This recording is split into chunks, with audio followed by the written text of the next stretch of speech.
తనకు నచ్చిన వారికి డబ్బులు ఇచ్చిన వారికి ఇప్పుడు చేసుకుంటూ భర్తీ చేస్తున్నారు. ముఖ్యంగా విద్య, వైద్య ఆరోగ్య శాఖ, ఎలక్ట్రిసిటీ, రెవెన్యూ, ఇంకా అనేక డిపార్ట్మెంట్లు. ప్రతి డిపార్ట్మెంట్లో కూడా ఇష్టారీతిగా ఇష్టం వచ్చినట్టుగా అక్రమ పద్ధతి లోపల వీళ్ళు ఉద్యోగాలు భర్తీ చేస్తున్నారు. దీని మీద విచారణ జరపాలి. రాజ్యాంగబద్ధమైనటువంటి పోస్టులలో బీసీ, ఎస్సీ, ఎస్టీలకు రావాల్సిన బ్యాక్లాగ్ పోస్టులను అక్రమ పద్ధతి లోపల వీళ్ళు భర్తీ చేయడం అనేది చాలా దుర్మార్గం. దీని విషయం లోపల ప్రభుత్వం వెంటనే విచారణ జరిపి చర్యలు తీసుకోవాలి. నిరుద్యోగ సమస్య రాష్ట్రంలో తీవ్ర స్థాయిలో ఉంది. మరీ ప్రత్యేకంగా ఎస్సీ, ఎస్టీ, బీసీలు నిరుద్యోగులతోటి ఆత్మహత్యలు చేసుకుంటున్నారు, కిడ్నీలు అమ్ముకుంటున్నారు, లేబర్ పని చేస్తున్నారు. చిన్న చిన్న హైలీ క్వాలిఫైడ్ కూడా ఓటర్లల్లా పనిచేస్తున్నారు, అగ్రికల్చర్ లేబర్గా పనిచేస్తున్నారు. ఇంత ఇబ్బందుల లోపల వాళ్ళు ఉంటే రాజ్యాంగబద్ధంగా బీసీ, ఎస్సీ, ఎస్టీలకు దక్కవలసిన పోస్టులను అక్రమ పద్ధతి లోపల ప్రతి ఇరిగేషన్ డిపార్ట్మెంట్, అదేవిధంగా విద్యాశాఖ, మున్సిపల్ డిపార్ట్మెంట్, ఎలక్ట్రిసిటీ డిపార్ట్మెంట్ లోపల పెద్ద ఎత్తున పోస్టులన్నింటినీ కూడా అమ్ముకొని సొమ్ము చేసుకుంటున్నారు. దీని విషయంలో గత ప్రభుత్వం అట్టే చేసింది. దాదాపు 5 లక్షల అవుట్ సోర్సింగ్ ఉద్యోగులు, కాంట్రాక్ట్ అవుట్ సోర్సింగ్ అని చెప్పి మొత్తం లూటీ చేయడం జరిగింది. దీని మీద ప్రభుత్వం వెంటనే చర్యలు తీసుకోవాలి.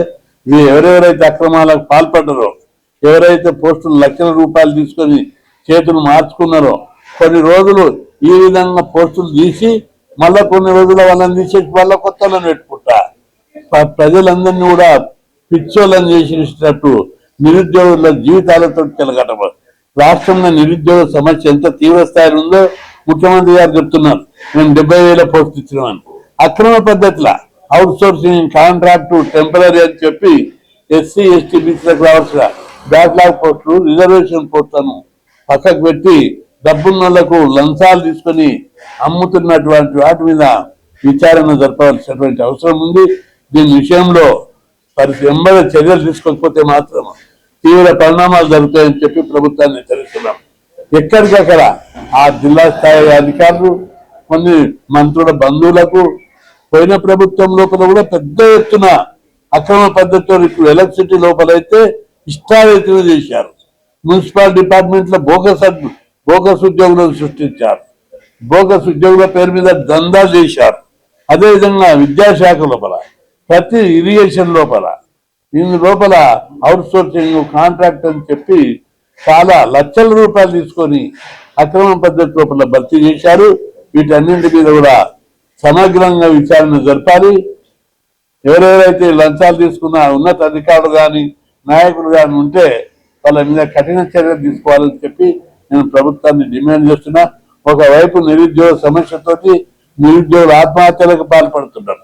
ఇంకొక వైపు లక్షల రూపాయలు ఖర్చు పెట్టి 35 ఏళ్ళు అయితే కూడా పెళ్లిళ్ళు చేసుకోకుండా కోచింగ్లు తీసుకొని వాళ్ళు జాబ్ల కోసం ఎదురు చూస్తున్నారు. టాలెంటెడ్ పీపుల్కి ఏమో జాబులు రావడం లేదు. పోటీ పరీక్షల దొడ్డిదారున్న డబ్బులు ఇచ్చి అక్రమ పద్ధతి లోపల లక్షల రూపాయలు తీసుకొని అనామకులకు, అనర్హులకు జాబులు ఇచ్చి ప్రభుత్వ యంత్రాంగాన్ని నిర్వీర్యం చేస్తూ భ్రష్టు వర్తిస్తున్నారు. ఇది రాజ్యాంగ విద్రోహం. రిజర్వేషన్లకు ఇవ్వకపోవడం ఒకటి, రాజ్యాంగ విరుద్ధంగా భర్తీ చేయడం ఒకటి, ఇట్లా అనేక రకాలుగా అక్రమాలకు పాల్పడుతున్నటువంటి దీనిపై విచారణ జరిపించాలి. బాధ్యులు ఎవరైతే లంచాలు తీసుకున్నారో వాళ్ళను కఠిన చర్యలు తీసుకోవాలని చెప్పి నేను ప్రభుత్వాన్ని డిమాండ్ చేస్తున్నా. దాదాపు 5 లక్షల మంది ఉద్యోగులు అవుట్ సోర్సింగ్ కాంట్రాక్ట్ ఉన్నారు. వాళ్ళ మీద వాళ్ళు ఏ పద్ధతి వచ్చారు, ఏ మార్గంలో మున్సిపాలిటీ లోపల బోగస్ పేర్లు పెట్టి రాజేస్తున్నారు. లంచాలు తీసుకొని మధ్యనున్న వాళ్ళందరూ ఏజెన్సీలు, పెద్ద ఆఫీసర్లు కలిసి డ్యూటీ చేస్తున్నటువంటి పరిస్థితులు మనం ఈరోజు చూస్తున్నాం. కాబట్టి ప్రభుత్వం వెంటనే దీని మీద ముఖ్యమంత్రి గారు నిరుద్యోగ సమస్య పరిష్కారం మీదనే ఇస్తానే హామీ మీదనే ఆయనకు ముఖ్యమంత్రి అయ్యాడు. ముఖ్యమంత్రి దీని మీద ప్రత్యేక శ్రద్ధ తీసుకోవాలి. నిరుద్యోగ సమస్య పరిష్కారం కోసం దేని పక్షం లోపల పెద్ద ఎత్తున ఉద్యమాలు చేపట్టవలసి వస్తుందని చెప్పి ఎదురు చూస్తున్నటువంటి తరుణం ఒకటైతే, రెండవది ఆర్ కృష్ణ గారి నేతృత్వంలో మరి గ్రూప్ 1, గ్రూప్ 2, గ్రూప్ 3, గ్రూప్ 4, అదేవిధంగా డిఎస్సి, ఎస్ఐ కానిస్టేబుల్, అదేవిధంగా గురుకుల పోస్టుల గురించి ఎన్నో ఉద్యమాలు, ధర్నాలు, రాస్తారోకోలు చేస్తే నామమాత్రంగా మరి నోటిఫికేషన్లు విడుదల చేయడం జరిగింది. గత ప్రభుత్వంలో కూడా ఆంధ్రప్రదేశ్, ఉమ్మడి ఆంధ్రప్రదేశ్ ఉన్నప్పుడు నోటిఫికేషన్లు ఎక్కడికక్కడ సభాగా జరిగేది. ఎక్కడ కూడా అవకతవకలకు ఎక్కడో ఒక దగ్గర కనుచూపు మేరకు కనిపించేది తప్ప, ఇంత తెలంగాణ రాష్ట్ర ప్రభుత్వం వచ్చిన తర్వాత నిధులు నియామకాల పేరు మీద తెచ్చుకున్నటువంటి తెలంగాణలో నిరుద్యోగులు, విద్యార్థులు బలిదానమై తెచ్చుకున్నటువంటి ఈ తెలంగాణ రాష్ట్ర ప్రభుత్వంలో ఇలా ఉద్యోగాల పరంపరను చూస్తే ఎక్కడికక్కడ దోపిడీ నిరంతరం జరుగుతూనే పోతుంది.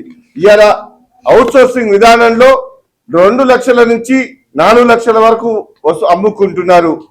అవుట్ సోర్సింగ్ విధానం కాంట్రాక్ట్ లో 5 లక్షలకు అమ్ముకుంటున్నారు. అదేవిధంగా గ్రూప్ 3, గ్రూప్ 4 పోస్టులు అయితే ఒక పోస్టుకి 15 లక్షల నుంచి 20 లక్షల వరకు అమ్ముకోవడం జరుగుతుంది.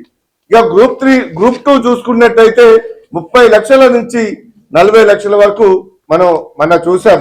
గత ప్రభుత్వంలో కానీ ఈ ప్రభుత్వంలో కూడా నోటిఫికేషన్లను తప్పుల తడకలాగా గవర్నమెంట్ జీవోలో చెప్తుంది ఏమనంటే, దాంట్లో ఇరేజర్ పెట్టొద్దు, పెన్సిల్ గీతలు గీయొద్దు, పెన్నుతో వాడొద్దు అని చెప్పేసి రాష్ట్ర ప్రభుత్వం జీవోలో ఉంది. కానీ అయినా కానీ మరి ఇరేజర్ తో పెట్టినటువంటి వాటిని కూడా ఉద్యోగాలు ఇచ్చినటువంటి తరుణంలో ఎందుకు ఇచ్చారు అని అంటే, లక్షల రూపాయలు అమ్ముకుంటున్నారు కాబట్టి వాళ్ళకు ఉద్యోగాలు ఇచ్చారు తప్ప వాళ్ళ గవర్నమెంట్ జీవోని ఎందుకు, మరి రాజ్యాంగబద్ధమైనటువంటి జీవోలను ఎందుకు అమలు చేస్తున్నారో ఒకసారి రాష్ట్ర ప్రభుత్వం ఆలోచన చేయాలి. ఇలా కోర్టులో కేసు ఉంటే ఆర్ కృష్ణ కొట్లాడి నోటిఫికేషన్ల విషయంలో కోర్టులో కేసు ఏముంది, దాన్ని పక్కదారి పట్టించే ప్రయత్నం తప్ప ఇంకోటి లేదు అని చెప్పి కృష్ణ సీఎం గారితో కూడా మాట్లాడితే, లేదన్నా అది ఇమీడియట్లీ సజావు అయిన తర్వాతనే నోటిఫికేషన్ వేస్తామని అన్నారు. మరి నోటిఫికేషన్లు కోర్టులో కేసులు ఉన్నాక మరి ఇవన్నీ ఎట్లా ఏదో దొడ్డిదారిన ఎట్లా అమ్ముకుంటున్నారో, నిరుద్యోగుల పక్కదారి ఏ విధంగా పట్టిస్తున్నారో ఒక్కసారి ఆలోచన చేయాలి. కృష్ణ పదే కూడా హైకోర్టులో కూడా పిటిషన్ వేపించడం జరిగింది నిరుద్యోగుల పట్ల. అయినా సరే ఇలా హైకోర్టు నుంచి సుప్రీంకోర్టుకి వెళ్ళారు గ్రూప్ 1 ఇష్యూ మీద. కానీ ఎక్కడ న్యాయం జరిగింది అంటే, దీనికి కారణం ఏంటంటే దొడ్డిదారులను అమ్ముకున్నటువంటి అన్ని బండారం బయటపడుతుందని రాష్ట్ర అధికారులు ఎక్కడ ఉద్యోగాలు కోల్పోతారు, వాళ్ళ సీట్లకు ఎక్కడ ముప్పు వస్తుందో అని చెప్పి ఇలా నిరుద్యోగులను నెట్టేట ముంచే ప్రమాదం ఉంది తప్ప, నిరుద్యోగుల తస్మాత్ జాగ్రత్త, మీరందరూ మేల్కోకపోతే, ఈ ప్రభుత్వాలను ఎక్కడికక్కడ ఎండగట్టకపోతే ఆర్ కృష్ణ నేతృత్వంలో రేపు రాబోయే రోజుల్లో కంపల్సరీగా రాష్ట్ర వ్యాప్తంగా నిరుద్యోగులంతా ఏకమై పెద్ద ఎత్తున ఉద్యమం చేపడితే తప్ప నిరుద్యోగులకు న్యాయం జరిగే పరిస్థితి లేదు. కాబట్టి మీరు ఇళ్లలో కూర్చొని పుస్తకాల్లో పురుగుల్లాగా కూర్చుంటే సరిపోదు, మీరందరూ తయారు కావాలి. రేపు ఆర్ కృష్ణ ఇచ్చే పిలుపు మేరకు మనం సిద్ధం కావడానికి సిద్ధం ఉంటామని చెప్పి పిలుపునిస్తున్నాం.